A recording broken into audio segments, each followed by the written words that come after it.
Nobody's coming. Hi, everyone, and welcome to the very first webinar in our series. If you'll give me just a minute, I'm actually going to bring Ruth online. I have to invite her, so you're going to see us waiting for just a second.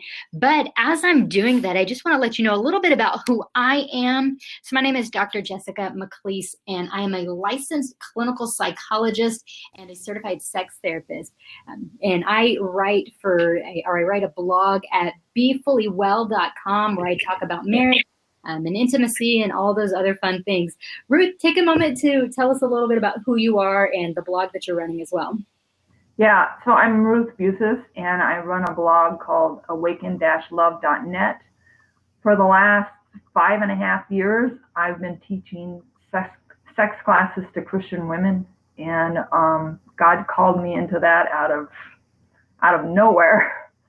And it's been an amazing journey of walking alongside of women as they discover what God wants for them and find freedom in their sexuality in order to strengthen their marriage.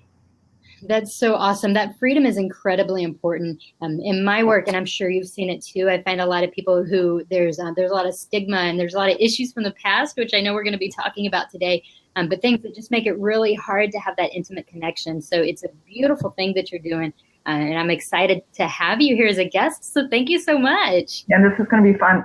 Yeah, for sure. And then also, I just wanted to let y'all know, Chelsea Creech is with us as well. She's a student of mine. She works alongside me, and so she's going to be in the chat box a little bit here and there. So if you see an answer to something you've written from Chelsea, that is part of what we're doing here today. That's not just someone randomly answering you.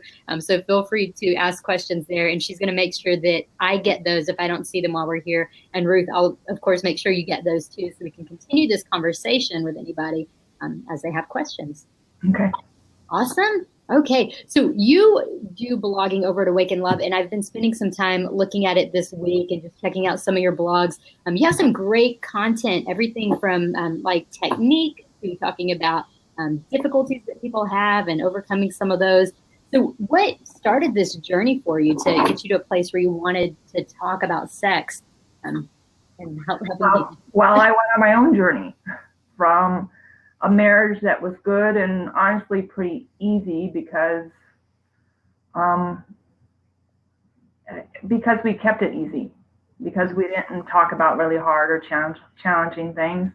And sex was good, but we kind of figured out what worked for both of us, and we kind of stuck with that for the next 20 years. We didn't talk about sex. We didn't talk about God. And so even though we had a good marriage, I wouldn't say that we had a real intimate marriage. And through a study of Song of Songs, I awoken to an intimacy that I never experienced before and began desiring that, and changed my relationship with God, but it also changed my relationship with my husband. And we started talking about some hard things. And I started going after trying to discover what sex was really supposed to be about. Because honestly, my sex life had kind of gotten to the place where we had sex a couple of times a month. You know, those twice a month spikes in your hormones, where all of a sudden you're reaching for your husband. You're right. That's when we had sex. Like, I was the gatekeeper, and I controlled when we had sex, and my husband patiently waited until I initiated sex. And I think back to that, and I think, think that sex is just physical for our husband, that it's this physical need that he needs to have satisfied. And yet we were having sex when I physically needed to have sex. Like, sex was physical for me.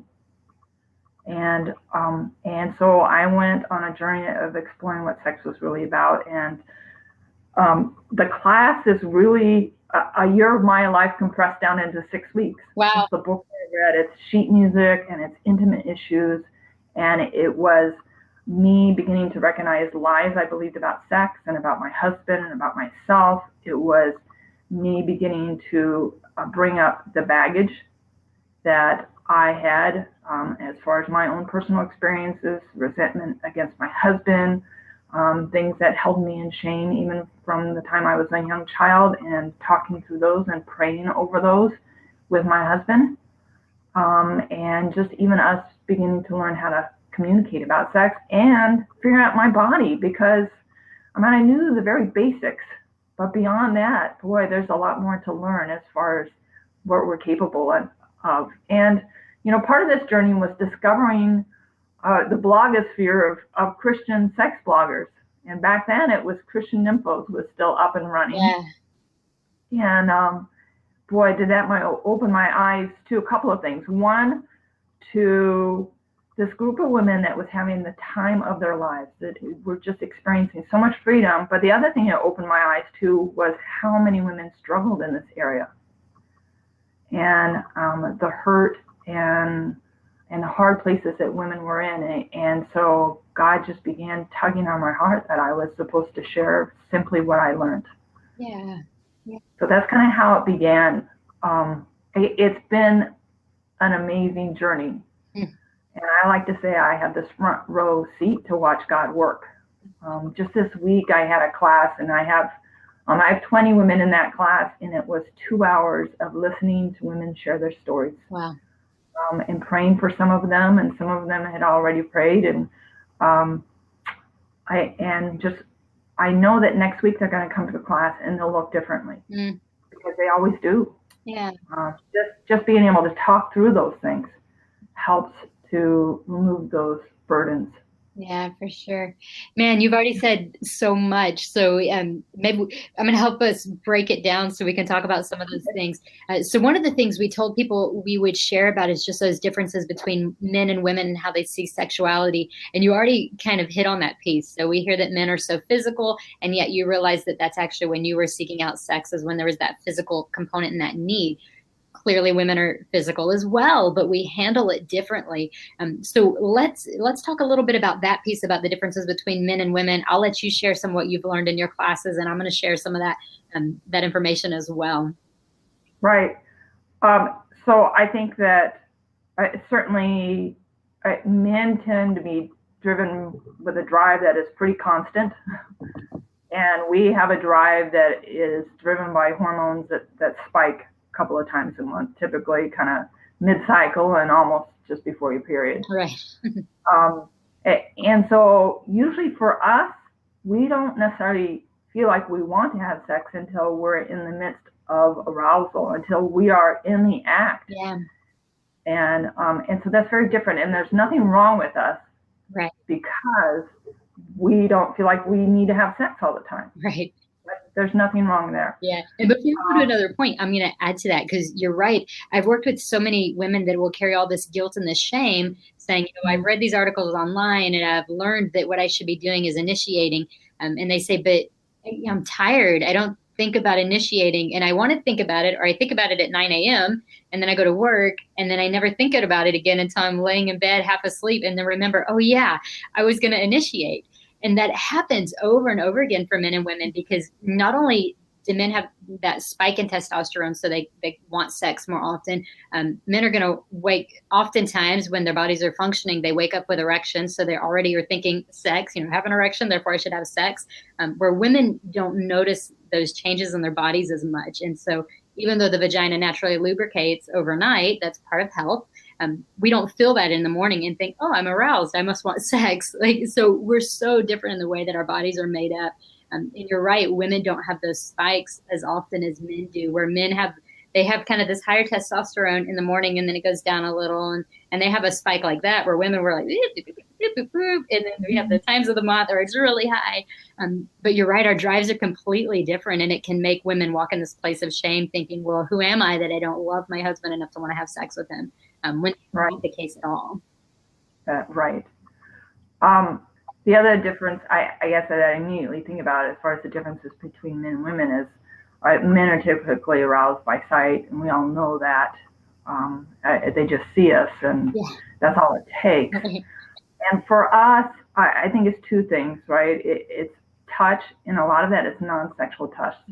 So it's this touching throughout the day.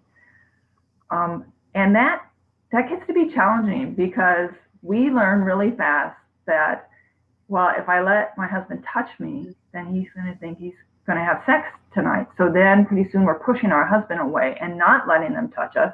Yeah. And then when we do let them have us touch us, then we have sex. And so we actually train them to think, well, if she's letting me touch her, well, of course she wants sex tonight. And it's this negative cycle, right? It and that's such a good point, because I have this video on what's on my YouTube channel. I don't think it's on my site anymore, but it's called "My Husband Gropes Me Too Much," and that's the whole thought behind it. Is that men, I jokingly, because of a male supervisor, by the way, but I jokingly call men the eternal adolescent. So for them, there's always this game and this playtime, and they want to have fun, which is good, because we women forget that sometimes, and we don't necessarily have a drive for that.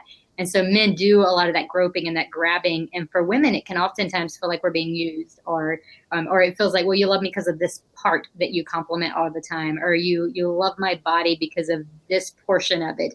And it doesn't feel like we're being told we're beautiful or alluring. All it feels like is you want to touch and grab and push, and it makes it feel like sex is more of an obligation instead of a joy. And so we can enjoy that part of it, but along with that, there's also a duty for men to learn how to enjoy the entire package and to notice the beauty of the entire woman, not just the physical. And so learning that balance for women to say, it's okay if you notice my physical, that's fine, because you love that about me and I love that about you. But also for men to realize, to make sure to note more than that, and often let their wives know that there's more than just the physical, even though I often tell you I really like the physical. Right. And for them to get in the habit of touching us all the time, but we've got to let them touch us all the time, right? Because like we tend to set that issue, I think. Yeah. And so sometimes it takes a conversation of like, we need to touch all the time, but that doesn't mean that I necessarily want to have sex. And maybe even repenting, like, I know that I haven't let you touch me in the past. Yeah. Except when I was open to sex, and I want that to change, because I think that non-sexual touch is really important, not just for women. I think it's important for men. When you think about how often men are touched, some of them get to this place where they are never touched except during sex. Yeah. And they need that touch. Like, that is a basic human need, is that touch. And one of the exercises that the women do for homework is to give their husband a sensual massage. So it's a full body massage, right? And sometimes the feedback is their husband will say, man, it just felt so good to be touched. Wow. And it's just very connecting for them. Our husbands need that touch as much as we do. They may not always, like, that's not their first go-to, but they need it. Yeah, you're right that it's not the go-to. Isn't that fascinating, the way God created us so differently? And so there are things that the other has that we need, but we don't necessarily know it. So we lean on one another. But that non-sexual touch is definitely a big piece. Where for men, again, because as a sex therapist, I work with couples often going through this process. And a lot of men, if we start talking about like erogenous zones and what's arousing for you, men are like, well, when you touch my penis. But there's so much more. And so I try to remind them, guys, there's a lot of square footage in front of you. So you have a lot to explore, not just the genitals. And it's definitely true that men and women both have to learn that, because women like touch other places than their boobs and butt. And so they would like to be touched in other areas, and men need that, and oftentimes find that they really enjoy it when they have exercises like the ones you're describing. Well, and I read one book that said, maybe the reason some men are so starved for sex is because that's literally the only time that they receive touch. That's a really good point. And so it is important for a husband. It's not their go-to, but it's important for them. Yeah. I think the other way that women typically are aroused is by words. And we see that through romance novels. I mean, I remember even as a young girl reading romance novels, and it just getting the juices flowing. And before I even understood that what that was, and women devour romance novels and a lot of erotica. I mean, you can take it to all levels, but words are arousing to us, and I think we see it in Song of Songs too, like that's portrayed.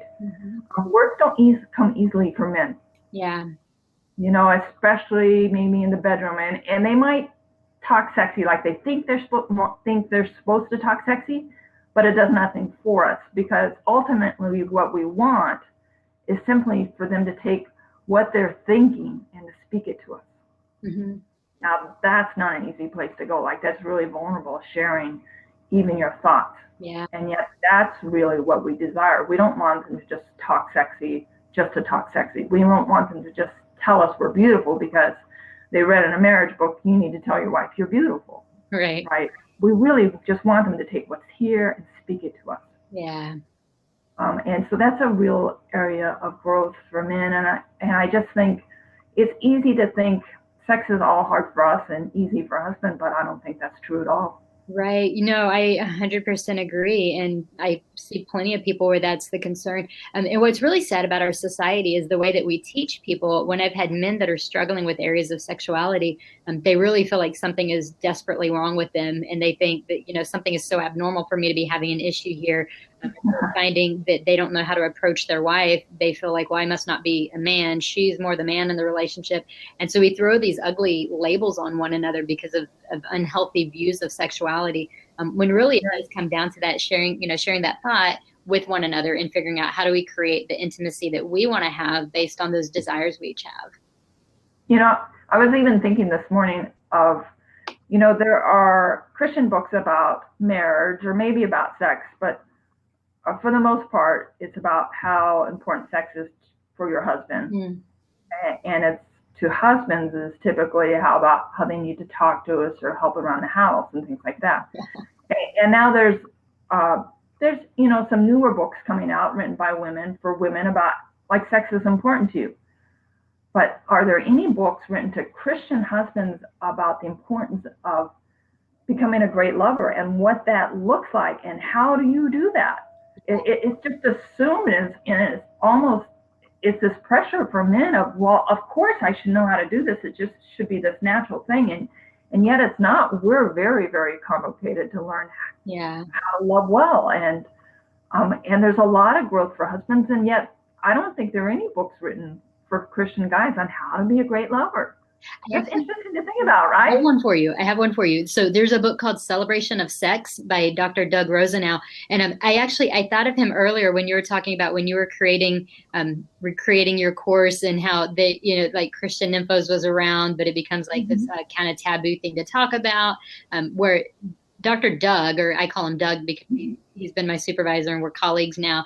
But when he wrote his book, I believe it was in the 80s. And so they wouldn't even put his book in Christian stores. They hid it in the back. So you had to ask about the book in the back and they would bring it out that way. But they would kind of question you. Are you sure you know what you're getting? Or do you really want this book?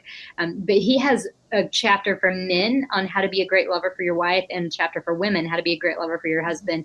So built in scripture, but also built at those lower connection needs of how to connect heart to heart, not just body to body, but also gives techniques for body to body. So he even has charts in there about erogenous zones and areas that are typically pleasing for man and woman. And even has some exercises you can go through to try to figure out what is good for you. What do you enjoy? Because even if you read about that stuff, you may find that your desires don't match up to what you see online. So it's figuring out between the couple with their own bodies what works for them. But there is one, yay, exciting, right? Celebration of Sex. Check it out by Dr. Doug Rosenau. And he writes all about that. He actually writes an entire series. So he's got Celebration of Sex, and then that got expanded to one that's Celebration of Sex for newlyweds. And then he's got Celebration of Sex, I believe, after 55 is what it's called. So he talks a little more about problems of aging and things like that. So it's a fantastic read. Highly educational, and it even speaks to problems in the bedroom like orgasm difficulties and erectile dysfunction, ejaculation problems. So it's really fantastic. It's about this thick. That's exaggerating a little, but it's a nice thick book that I would highly recommend. Okay. Yeah, check it out. So we talked a little about gender differences. Let me look at some other stuff that we said we wanted to talk about. I'm actually pulling up on the other link. So yeah, just about God wanting men and women to enjoy their marital intimacy. Let's speak to that a little bit. I think that one idea that women really struggle with is, I think that for many of us, sex is on our to-do list and something that we need to do with our husband. I think it's constantly reinforced through the church. I think it's constantly reinforced through culture and society of the importance of sex for men. It is rare that you read in a book the importance of sex for women. Yeah. And yet, biblically, when I look at Song of Songs and the role that she plays how often she's really putting herself out there, asking him to kiss her, asking him to come away with her, planning an outdoor adventure in the vineyard. Like, she is very forward in her needs and desires. And if you contrast that to the role of women when it was written 3,000 years ago, in that culture, in that society, women were very much in the background, and they were not equals.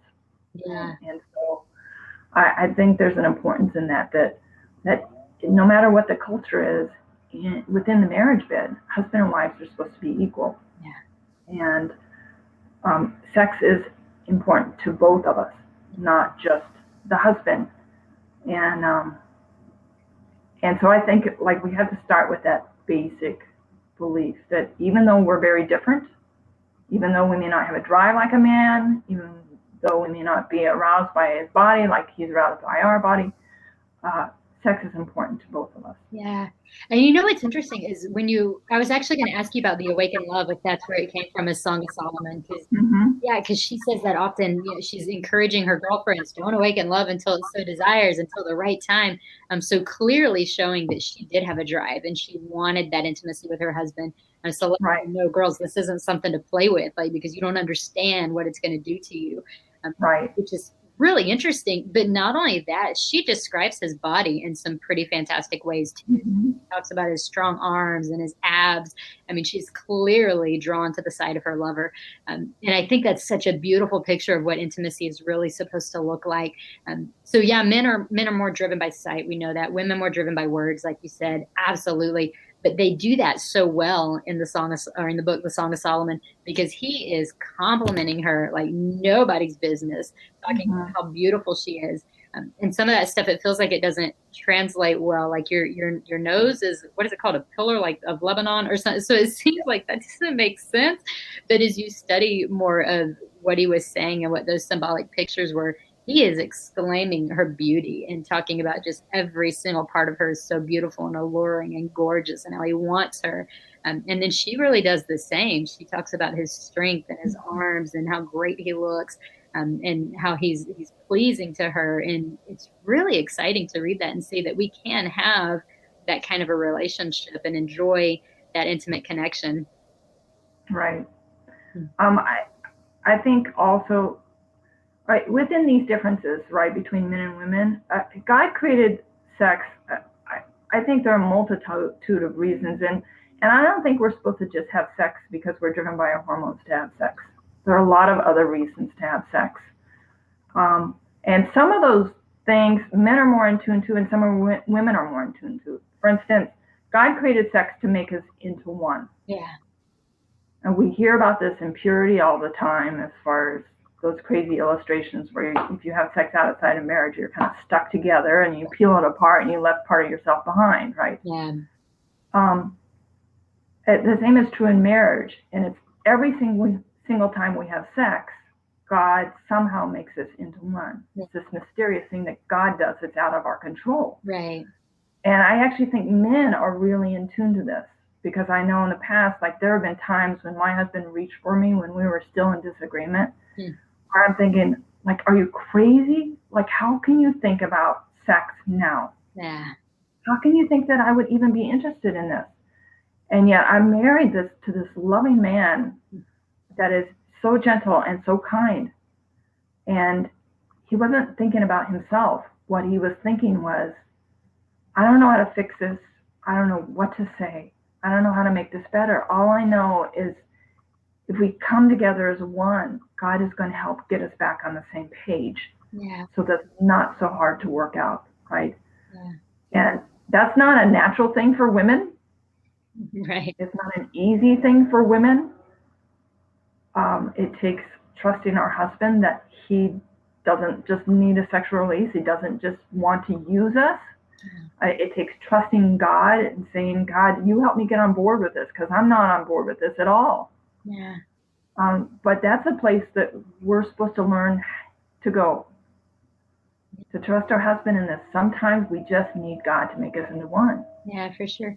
It's so funny because as you were saying that, I thought of a friend who recently contacted me. She's newly married, and she contacted me because with your girlfriends you can have really open talks, and so she contacted me, and it was soon after the wedding, and she's like, I just got to tell you, I finally get it. I see how sex makes us one, and this is just so wonderful and exciting.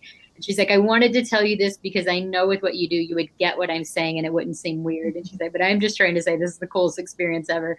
And she was so right. And I told her that because when you actually have that intimate connection in marriage, then you get the fullness of what it means to really become one. And when we're doing our sex lives well, that's what we experience over and over again, is this uniting oneness that only really happens in that part of the relationship. And it's divine and it's holy and it's something that God rejoices in and that he gives us. I've told people before, like, God created your body. He knew you would have sex. He's not surprised by what you've chosen to do with your genitals with one another. Like, this is part of his plan, but he goes so far beyond, like you're saying, of just a hormone release or just for pregnancy. It's so far beyond that because it's almost something that we can't fully understand on this earth, but we get these glimpses and these pictures of it when we do make love and realize, wow, we're one. It's a fantastic experience to be in that place and realize the uniting that happens through the sexual relationship. Right. And I actually think there's a lot of, that old saying that it's in a lot of marriage books, right? A woman needs to be emotionally connected before she can have sex, and a man needs to have sex before he can talk to his wife. Yeah. Now, obviously, a husband is supposed to learn to talk to his wife even if he hasn't had sex. Right. But the same is true of us. Just because it's more natural for us to have sex when we feel emotionally connected to our husband, isn't it possible that sometimes we're supposed to trust God in this, and when we're not emotionally connected to our husband, we're supposed to enter into this and say, okay, God, you do a work in me. Yeah. And I'm going to trust you in this.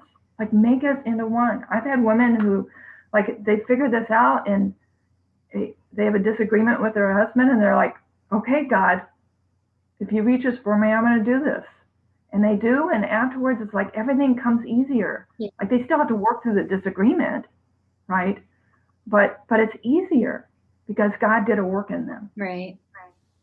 Yeah. And so, like, we need to be really careful about relying on our natural tendency. That's not where we're supposed to stay. Right. God wants to grow us beyond that. That's such a good point. Because we do have those natural tendencies, and you do typically need to feel connected, just like you're saying, before they can feel intimate, and men typically need to feel intimate before they can feel connected. You're right. That's exactly how it works. And breaking out of that natural tendency is certainly something that you got to trust God for. Now, I'm not saying that, if a woman is being abused, that she should just have sex anyway. Of course, we don't mean that. But there are going to be times as women when we're not necessarily feeling that desire or that drive, or we're upset with something our spouse did yesterday that we haven't talked through. Like that could definitely be a case. And it's such a loving act, not to force yourself to have sex, not to give some kind of obligatory sexual experience, but to really say, this is a loving experience that I'm engaging in, because even though we don't feel connected, I know I love you, and I know that God has given you to me, and he's given me to you. So I choose to honor God by honoring you and entering into this relationship. Right. Yeah. So another reason God created sex is for husband and wife to know each other. Yeah. Right. And this area, I think women are much more in tune to than men. Like, men just they want to figure out their routine and just stick with it. Yeah. And when they do that, it can drive us a little crazy. Yeah, for sure. And it's very common for women to relate to this scenario of just recognizing a husband is going through his routine, and we're thinking, really, like, again?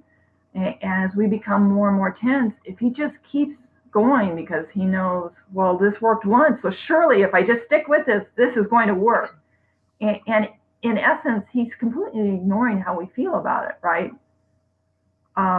Then we become more and more agitated. But if he actually picks up on our agitation, on our frustration, and he says to himself, let me try something else. Yeah. All of a sudden we realize he's actually there, he's actually present, he's actually paying attention to us. He actually is getting to know us. and we're right on board with them. Right. Right. And so, like, this is something I think women are super in tune to. And I think it's something that's really hard for men. Yeah.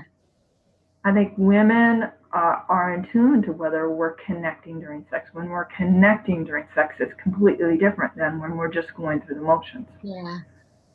What's interesting is I think women really can play a key role in that as well. Because a lot of women find that it's hard to be more verbal in sex, especially because they don't want to say something that'll upset him or make him feel like he's not doing it right or anything like that. So women have a hard time using their voice and speaking up, but it can be really great for both if a woman can, in a loving way, just say, hey, I'd really love for you to kiss here or touch here, and then bring it back and talk to him as well, because men want to know that they're attractive to their wives. So to bring it back by saying, hey, I just want you to know I love you, or your eyes are gorgeous, or whatever it is that you love, to pull that out and talk about it, it can be really helpful too, because that gets him more to that focus of looking at you, and he'll know if you're not quite there with him. And in my work with couples, when I've asked guys that, like, do you know when your wife is kind of not really there? They'll say, yeah, so they know, but they don't know how to go there or talk about it. Like, that's where women have to come in with that intuitive nature we have and bring them to that place. Yeah, I think I don't know. I don't know how in tune men are to this, honestly. Even just in thinking about, I know that there are many, many times when husbands have sex with their wife when it's maybe a little painful or uncomfortable to their wife, or like we just do. We were like, okay, I'm just going to do this anyway, right? And it seems like a lot of times they don't even realize Right. that that's the case. Yeah. And if they're not realizing, I just wonder, like, well, how much are they there? Now, I don't argue at all. Like, they do want to know what to please us. Mm-hmm. When my husband and I teach a men's class just a couple of times a year, and like, it's just like, just tell us what to do. Like, right. They want nothing more than to please their wife. Yeah. And it's like I compare it to the difference between just showing up and praying through prayers with God and being able to sit still and hear him and be present with him. Like, there's a difference from a to-do list. Okay, this is what I'm going to do, right? And even think in advance, this is what I'm going to do, to let me just sit and hear from you and see where we go together. Yeah. Right? And so I think a lot of times men are caught up in their head. Like, I think there's this pressure of, how do I do this? How do I do this well? How do I please her? How do I do it well myself? Performance, all of that. And so they're caught up in their head, worrying so much. Yeah. And somehow they miss out on what's right in front of them. Right. And it definitely requires those conversations outside of sex to be able to have any kind of conversation in the sexual relationship. So certainly you can't just let things go, in between one encounter to the next, right. And not say anything. And then when you're having sex, think, well, now I'll tell you that I don't actually like that you've been doing. Like, you right. have to have those conversations outside of the sexual relationship. And really, I would say that's probably the key factor for when men can get a little more in tune with their wives, and where wives can talk about when it's not comfortable for them. There's an article I just read recently that speaks to what you were just talking about, that women will often allow themselves to be in pain or be uncomfortable because they've just kind of grown up to believe, well, this is the way it is. I don't want to hurt my feelings. Or they believe the lie that sex is for the man. Not okay to believe, but because they sit in that place, they have a hard time expressing any kind of desire in the sexual relationship. So it's really important that as couples, we're having those conversations before engaging in sexual activity, or maybe afterwards. I always tell people, if you're going to have to talk about something a little difficult, probably not the best, not in the bedroom. Right after you have sex, right? And not in the bedroom. You're right. Those conversations are better, say, after go to a coffee shop. Yeah, at a coffee shop or in the living room. In the car. In the car, yeah, somewhere. And especially for women to know, like, we love eye-to-eye contact, but for men, that feels very confrontational. They like the side-to-side. So in the car is a perfect example of where you can go, where you're not staring at one another, that you can have that conversation and maybe an occasional glance over so that you're both listening. But men do want to know. Absolutely. Don't want to know in the middle of sex. Like, it's better to hear it at another time. And it's very much a two-way street, right? If we want them to know us, like, we allow ourselves to be known. Yes. That means expressing ourselves, communicating, responding, let our body move like it wants to move, all of those things that go along with it. Yeah. But I even think it means expanding their playbook. Mm-hmm. Like, come up with a whole lot of different ideas. If sex is about getting to know each other, then sex shouldn't always look the same. It should express who you are at that moment in time. So comfort sex, it's going to look very different. One of the women in class recently shared she had lost her sister to alcoholism. And through that grief, she asked her husband, can we go have sad sex? Well, sad sex is going to look completely different than playful sex, than confident sex, than a lot of things, right? Yeah. And so sex somehow should represent who you are, but you have to help your husband understand what that means. Right. So there are times when I'm feeling insecure, when all I want is my husband to hold me so firmly, to cover me, right? And so you've got to start expressing what that looks like to you. And I also think, like, getting to know each other, I kind of think of it in terms of horizontal axis. Like, there are different things, different outfits, different positions, different ways to hold each other, different lighting, all of those different things. But there's also a vertical axis of somehow becoming more and more in tune to each other, of eye-to-eye contact, of reading each other's bodies, of knowing each other's deep insecurities, of knowing each other's baggage, and this depth of intimacy. And so it's not just about, let's add more variety. Right. Right. I like to think of it in terms of dancing. You know, you have to start out by learning basic steps to basic dances, the foxtrot, the Lindy, whatever those dances are, right? And then you learn spin moves and different variations on those. Yeah. But eventually down the road, hopefully you get to this place where a song comes on and you can just enter into a dance, moving together. You don't necessarily even know who's leading, but you're moving together to that, and you're not even thinking about steps anymore. Yeah. We don't end up over there. You don't start over there, right? You start learning basic steps. Yeah. I think that's so key. A few things you just said there. So the axis, I love the way you described that, because oftentimes as I work with people, because of the nature of what I do, people will come in thinking that's what we're going to talk about. We're going to learn new techniques, and then our sex life is going to be great. But sometimes technique is really important, because maybe they don't understand basics, like how a woman needs to be aroused to enjoy sex, and that she needs some foreplay more so than men typically need. So sometimes they don't understand basics, and that's incredibly important. But a lot of times it's more that deeper intimacy and knowing that's actually missing. And so if you can get to the place where you understand one another better and know each other, and you're willing to talk about the tough, difficult places, then you do get past the basic steps into the deeper intimacy and the knowing. So I love the way you describe that. And I definitely also like how you describe, there's different forms of sex. There's the sad sex and the confident sex and the playful sex. And you're right. And that's a place where women do have the ability to describe more of what they're feeling, and probably just have to be a lot better about it, because our husbands are going to be more than happy to have that variety and try these different forms of sex. They just need to know where we're at with that. Yeah.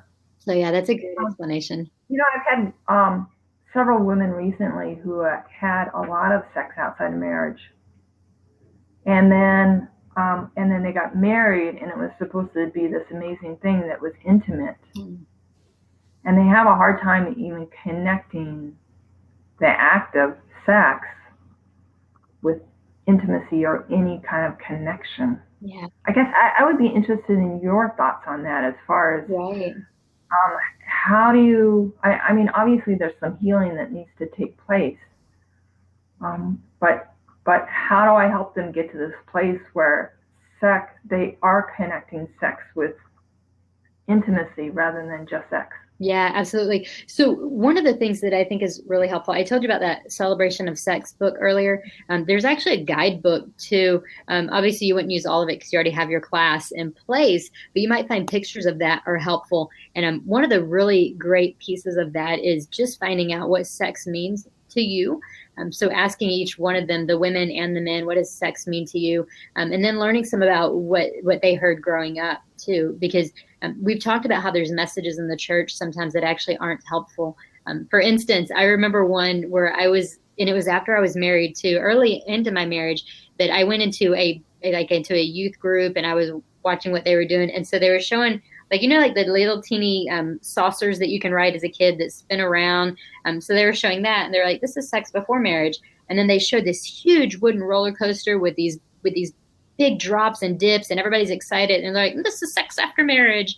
And so we sometimes get this picture of anything you're doing outside of marriage is not going to be good and you're not going to enjoy it, but in marriage it's going to be fantastic. And most people find that that's not their experience. Right. Some because of bad education, some because of those pains from the past, and then to try to take that and turn into, and not only is it not what it was supposed to look like, but it doesn't feel connecting.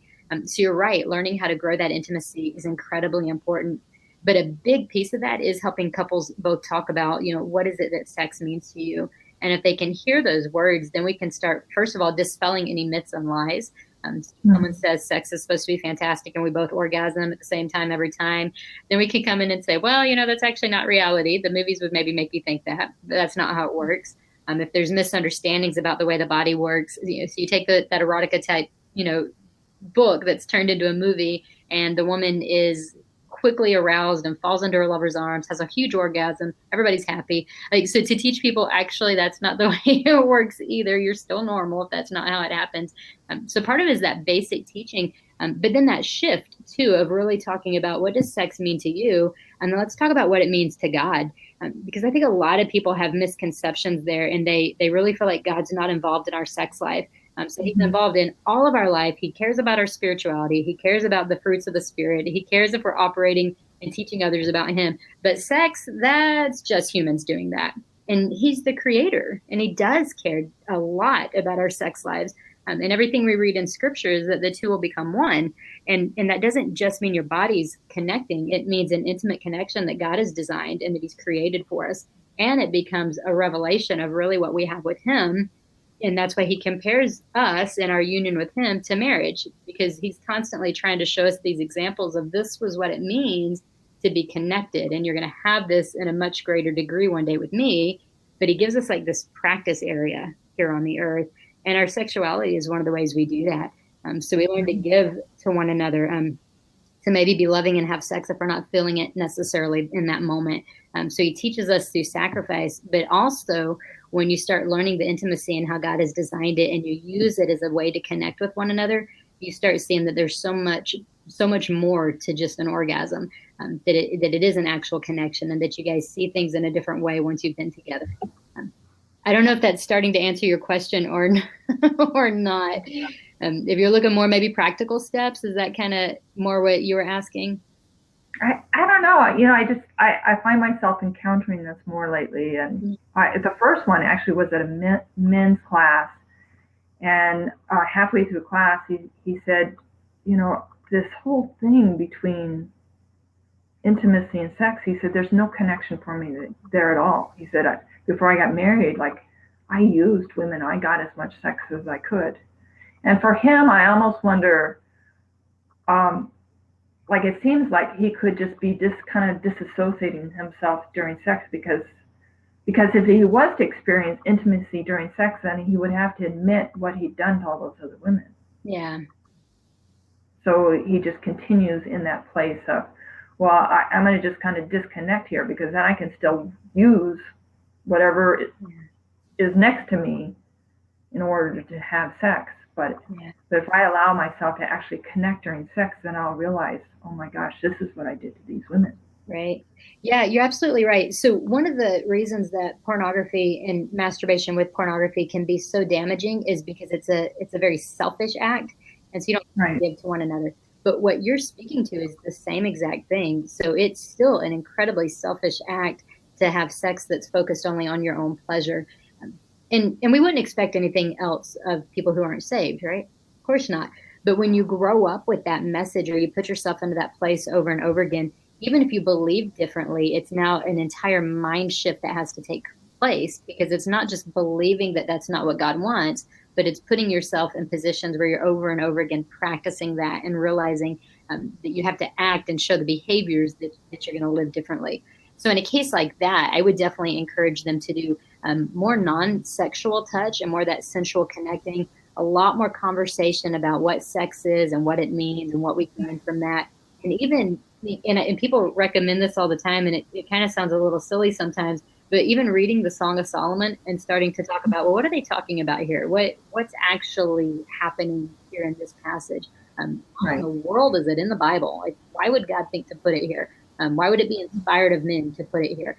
Or inspired by God, I should say, that men would put it in the scripture. And so even starting to look at that and try to figure out, why does God care about sex? What role could he possibly play in it? When we start asking those questions and really digging into them, we can't help but see that sex goes way beyond just a man and woman having fun together. That it's a much deeper relationship. And it's in learning that it's a much deeper relationship that we learn to be a little more self-sacrificial, and where we're really looking to please our spouse. And that's kind of what you're asking about, really, is how does he get to the place where sex isn't for him? I've heard sex addicts actually say how for them it was always just a power thing. Like, it felt good to me to see that I could please somebody, but had a total disconnect when it came to a heart-to-heart connection. And well, even like several women just recently talking about how they had sex tons outside of marriage, and not once did they experience pleasure. It was all about power for them, right? Feeling loved, feeling important. Yeah. And so now they're married, and they're still not experiencing pleasure or even connection during sex. They still, like, they have the guy now, so now they're not interested in sex. Yeah. So part of it would even be walking through an activity then, and kind of helping them to walk through a process of, what did sex mean to me then? What did I enjoy about it? Was it power? Is that what you actually enjoyed, and sex just happened to be the thing that brought it to you? And so looking at those different places, was it because I felt beautiful and sex was the thing that did that for me? So to really take an assessment of their own lives and why they were choosing to have sex now, and then looking at their marriage now. So, okay, so where are you getting the power now? Because if power has been your issue, because that's a sin issue, right? We're not supposed to be seeking all power, Jessica, in my case. So we don't seek for powerfulness, but our sinful nature can make us do that sometimes, or can cause us to do that. It's not like sin makes us do something, we do it, but because of our nature. So if that's the case, has the power now become, now I'm not giving you sex because I don't have to and I have that right? Because if so, that might still be a sin issue, honestly. And sometimes we've got to call it what it is. We've all been severely impacted, not only by sin, but by pornography and by the lessons that we've heard about sex. Even when churches have tried to give us good messages, sometimes they haven't. And so we've been impacted by that. And then we take that into our relationship, and we're not walking out in truth. In fact, was something you and I both said we wanted to talk about, is how to look at what is truth versus what is not true when we're given these messages. So maybe in our last several minutes here, we can talk a little bit about that and how we can distinguish those two. Okay. I've actually read a ton of books on sex, both Christian and secular, and really wrestled with, how do I know it's true? I mean, even that thing we talked about earlier, right? Well, women need to be emotionally connected, in order to have sex. And so what I finally have settled in is this Ephesians 5:31 through 32, where it talks about husband and wife becoming one. And then Paul says, but I'm talking about Christ and the church. And so I constantly measure sex against the intimacy that Christ wants with me. And so, I mean, just in terms of simple concepts like, well, the world would tell us that sex is just going to get boring. Marriage is just going to get boring. That's just how it is. If you look at our relationship with Christ, like, if we're really on this journey of getting to know him and spending time with him, is that supposed to get boring? Right. Does it ever get boring, or is there always more to know and more to discover, and a greater, like, shouldn't it just get sweeter and sweeter? Yeah. And so the truth is that marriage is not supposed to get boring, and neither is sex. But you have to be on this journey of actually getting to know each other. Yeah. I think there are a lot of things that would tell us, like, sometimes you need to just have sex for your husband. There are Christian books that will spell that out. And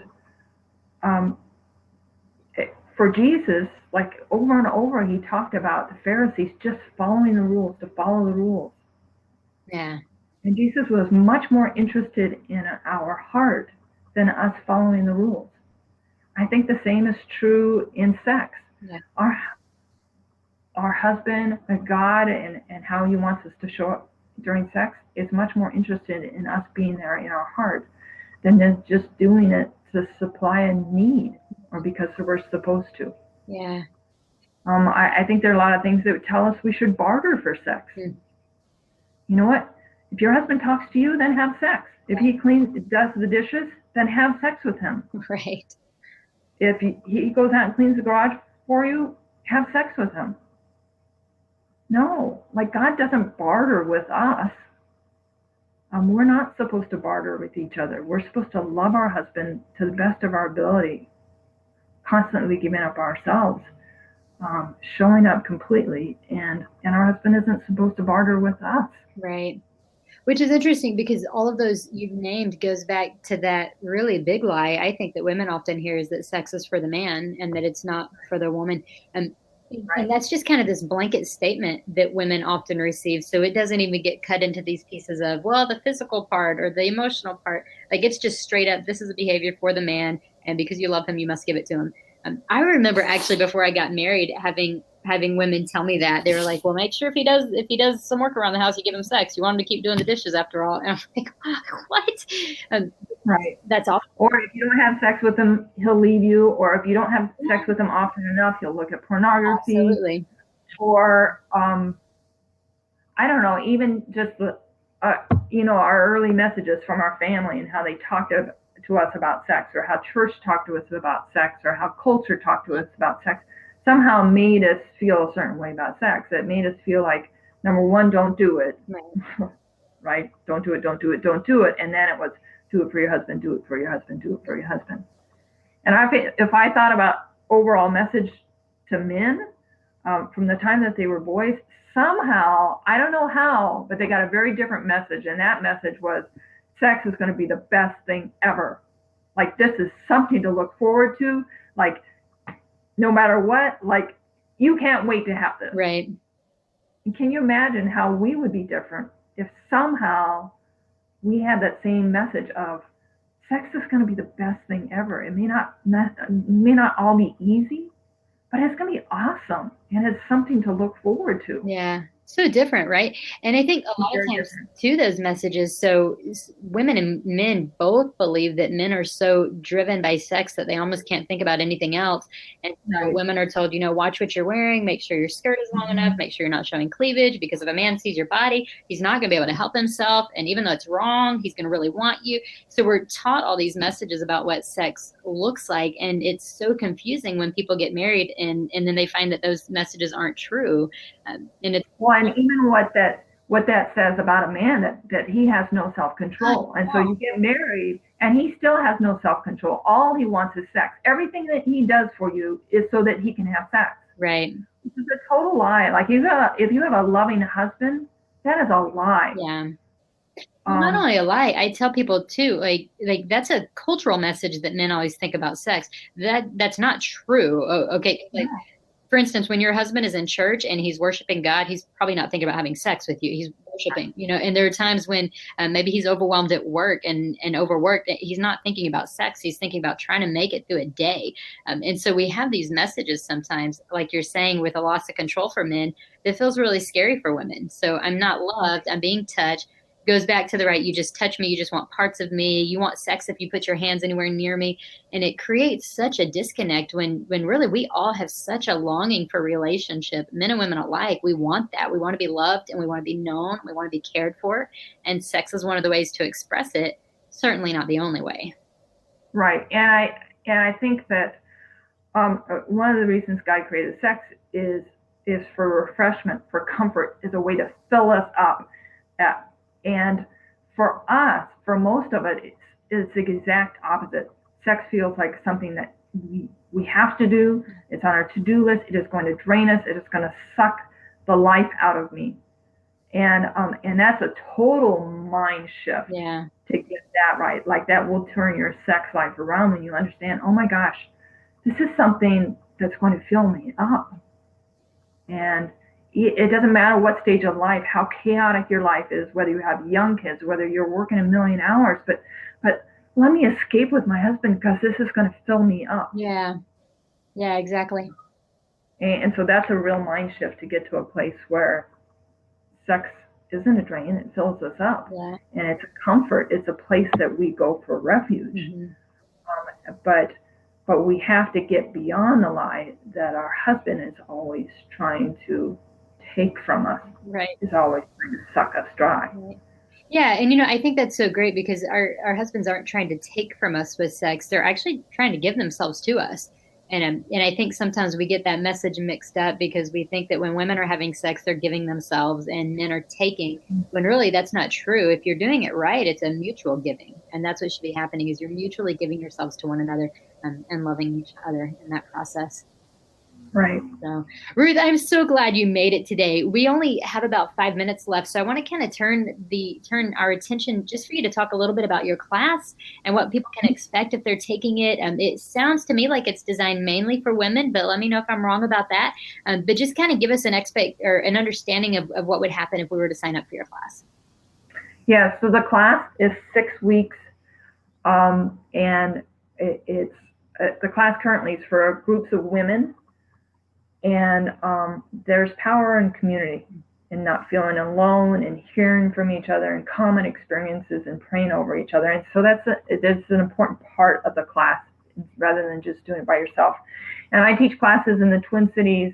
A couple of other women teach in the Twin Cities, but there are also video classes that you can log in. You can get on the website and find information about that. But if you sign up for a video class, then you can just invite a handful of friends of, you know what, join me for this crazy Christian sex class. Mm-hmm. And the videos are interactive. So there are times when you pause and you talk about things because community is important. The video classes are just like the live classes. But we start out with the basics of talking about, okay, what does God want for us? And then we talk about, okay, how come we don't feel that way? And so we go after all the lies and the baggage, body image issues, all these head issues that hold us back.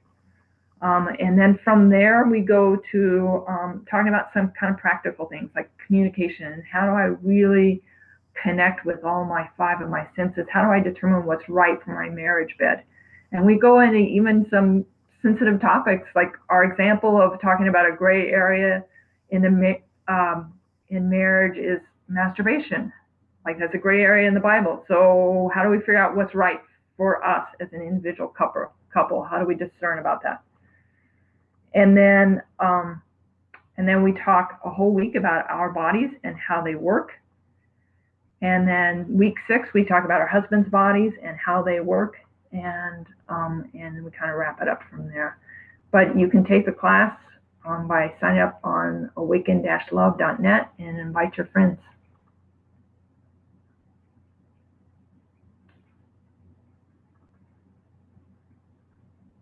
And I think Jessica's locked up here for some reason. But this has been an awesome hour of just sharing and learning from each other.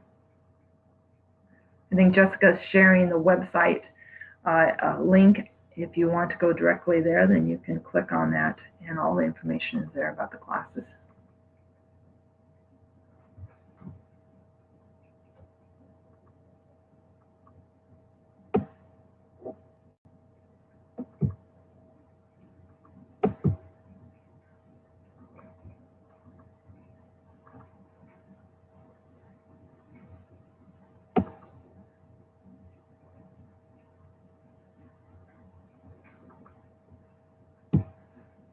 So I just want to thank you for inviting me today, Jessica. This has been awesome, and I look forward to more of your webinars. Thanks.